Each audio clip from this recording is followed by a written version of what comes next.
भगवान विष्णु इस संसार में एक बार पुनः जन्म ले चुके हैं। ये तो आप सभी जानते हैं कि हर युग में भगवान विष्णु अवतार लेते हैं। अब तक भगवान विष्णु 9 अवतार ले चुके हैं, जबकि उनका अंतिम और सबसे महत्वपूर्ण शक्तिशाली 10वां अवतार बाकी है, जिसे कल्कि अवतार कहा जाता है। कल्कि अवतार की बातें आज से कई हजार साल पहले ही शुरू हो गई थीं।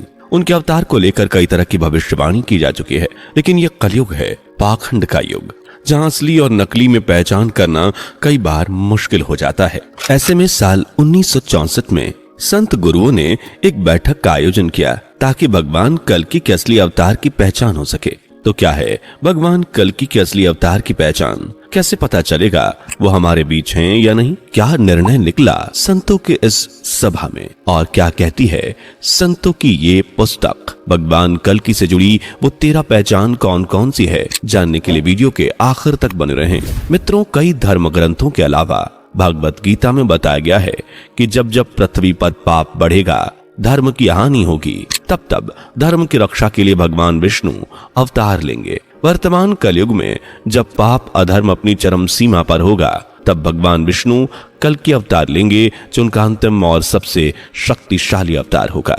कल्कि अवतार में भगवान विष्णु अपने शक्तिशाली रूप में पापी मनुष्य का नाश कर धर्म और धर्म से जुड़े लोगों की रक्षा करेंगे। कल्कि पुराण और भगवत पुराण के अनुसार कल्कि का जन्म सतयुग के आरंभ और कलयुग के अंत के संधि काल में होगा।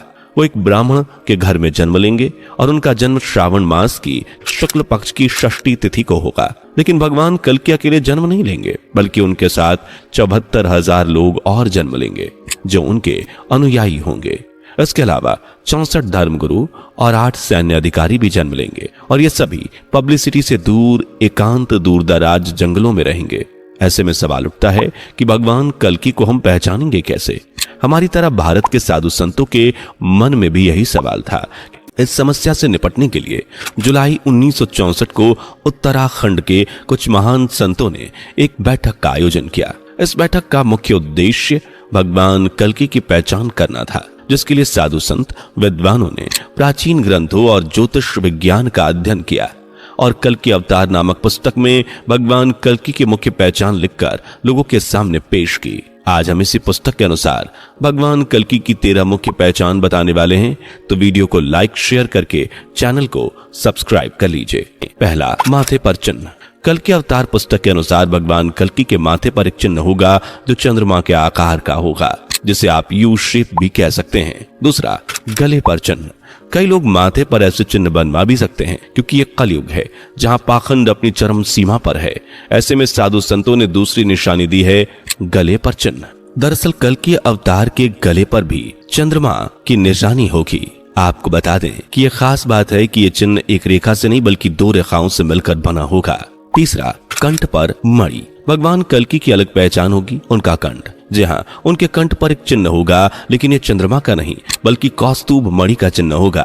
बता दें कि कौस्तुभ मणि भगवान या उनके अवतारों द्वारा पहने जाने वाला आभूषण है, जिसे कोई चाहकर भी कॉपी या चोरी नहीं कर सकता। चौथा, नामकरण।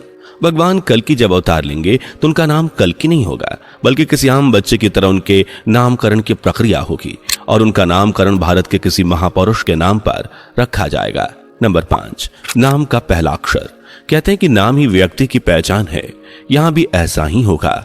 भगवान कल्कि का नाम भी उनकी एक पहचान बनेगा। साधु संतों के अनुसार उनका नाम श्र शब्द से शुरू होगा। अब वो श्र से श्रवण भी हो सकते हैं, श्र से श्रीदाम भी हो सकते हैं, लेकिन श्र ही जैसे प्राचीन समय में हुआ करते थे। 6, विवाह। मित्रों, कल्कि अवतार और कल्कि पुराण के अनुसार भगवान कल्कि के 2 विवाह होंगे। उनकी 2 पत्नियां होंगी। पहली पत्नी लक्ष्मी रूपी पद्मा और दूसरी माता वैष्णव देवी रूपी रमा। अपनी दोनों ही पत्नियों से भगवान कल्कि को मेघमाल, बालहक, जय और विजय नाम के 4 पुत्र होंगे। इसके अलावा उनकी एक पुत्री भी, जिनका जिक्र मिलता है, और ये भी असली कल्कि अवतार की पहचान में मदद करेंगे। 7वां, 24 अंक। विद्वानों के अनुसार भगवान कल्कि जब अवतार लेंगे तो उनके जीवन में 24 अंक का एक विशेष महत्व होगा। 24 अंक उनके जीवन से सीधे तौर पर जुड़ा हो सकता है। साथ ही वो 24 अक्षर के एक विशेष मंत्र को पूरे विश्व में फैलाने का काम करेंगे, जो कलयुग के अंत में भगवान कल्कि को सहारा भी दे सकता है। 8वां, जन्म कुंडली। भगवान कल्कि की जन्म कुंडली में भी हमें असली और नकली कल्कि अवतार के बारे में पता चलेगा। साधु संतों के अनुसार भगवान कल्कि की कुंडली में लगन का स्वामी चंद्रमा, शुक्र और बुध से युक्त होगा। 9वां, साहित्य की रचना। मित्रों, भगवान कल्कि द्वारा एक विशेष साहित्य की रचना की जाएगी जो कलयुगी मनुष्य के विचारों में बदलाव लाने का काम करेगा। उनके साहित्य को विचार क्रांति के लिए महत्वपूर्ण माना जाएगा। 10वां, जन्म स्थान। भगवान कल्कि के जन्म को लेकर कई ग्रंथ में अलग अलग बातें लिखी गई हैं। कोई तिथि अलग बताता है तो कोई स्थान, जैसे कुछ के अनुसार भगवान कल्कि ओडिशा के एक सीक्रेट स्थान पर जन्म लेंगे। हालांकि इस स्थान का नाम भी संभल ही होगा। जबकि कुछ के अनुसार भगवान कल्कि का जन्म उत्तर प्रदेश में होगा, जबकि कुछ उनका जन्म मध्य प्रदेश में भी बताते हैं। हालांकि इन सभी केसेस में एक चीज कॉमन है और वो है संभल। कल्कि अवतार में भी साधु संतों ने संभल नगरी का जिक्र किया है। भगवान कल्कि संभल नामक नगर में जन्म लेंगे। 11, परिवार। भगवान कल्कि का जन्म एक साधारण से हिंदू परिवार में होना बताया गया है। धर्म ग्रंथों के अनुसार उनका बचपन काफी मुश्किलों से गुजरेगा, लेकिन वो सभी मुश्किलों को पार करते हुए ईश्वर का ध्यान करते हुए बड़े होंगे। जबकि कलयुग में पाप अपने चरम पर होगा, तब वे अपनी असली अवतार में आकर लोगों की रक्षा करेंगे। इस सब में उनका परिवार भी उनकी मदद करेगा। उनके पिता एक तपस्वी होंगे जिनका नाम विष्णु यशा होगा, जबकि माता का नाम होगा सुमति। इसके अलावा उनके भाई भी होंगे जिनके नाम सुमंत, प्राज्ञ और कवि बताए गए हैं। 12वां, पीला रंग। सिर्फ संगठन ही नहीं बल्कि कल्कि के पूरे जीवन में पीले रंग का बड़ा ही महत्व देखने को मिलेगा। भगवान कल्कि वस्त्र भी पीले रंग के ही पहनेंगे और पीले रंग को ही ज्यादा महत्व देंगे। इन सब के अलावा भगवान कल्कि के पास अद्भुत शक्तियां होंगी। वो सर्वोच्च शक्तियों के मालिक होंगे। प्रकृति पर उनका कंट्रोल होगा और प्रकृति उनके अनुसार ही काम करेगी। उनके पास विशेष ज्ञान होगा जिससे वो पूरी दुनिया को हैरान कर देंगे। उनके ज्ञान के सामने खुद को भी सबसे ज्ञानी बताने वाले नतमस्तक हो जाएंगे। त्रेता युग में भगवान श्री राम विष्णु जी के 12 कलाओं, जबकि द्वापर में भगवान श्री कृष्ण 16 कलाओं के अवतार थे। और इस युग में कलयुग में भगवान कली विष्णु जी के 64 कलाओं के अवतार होंगे। इससे आप अंदाजा लगा सकते हैं कि वो कितने शक्तिशाली होंगे। इतना ही नहीं, भगवान कल्कि का जन्म भले हिंदू धर्म में होगा, लेकिन वो सभी धर्मों में पूजे जाएंगे। इस्लाम धर्म में उन्हें हजरत मोहम्मद के नाम से पूजा जाएगा, जबकि ईसाई धर्म में जीसस के नाम से, वहीं सिख धर्म में उन्हें गुरु नानक देव की तरह माना जाएगा।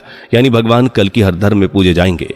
वैसे आपको क्या लगता है दोस्तों, क्या भगवान कल्कि के नाम पर कोई पाखंड कर पाएगा? कॉमेंट करके अपनी राय बताइए। ऐसे ही फैक्ट्स में इंटरेस्टेड हैं तो हमें जल्दी सब्सक्राइब कर लें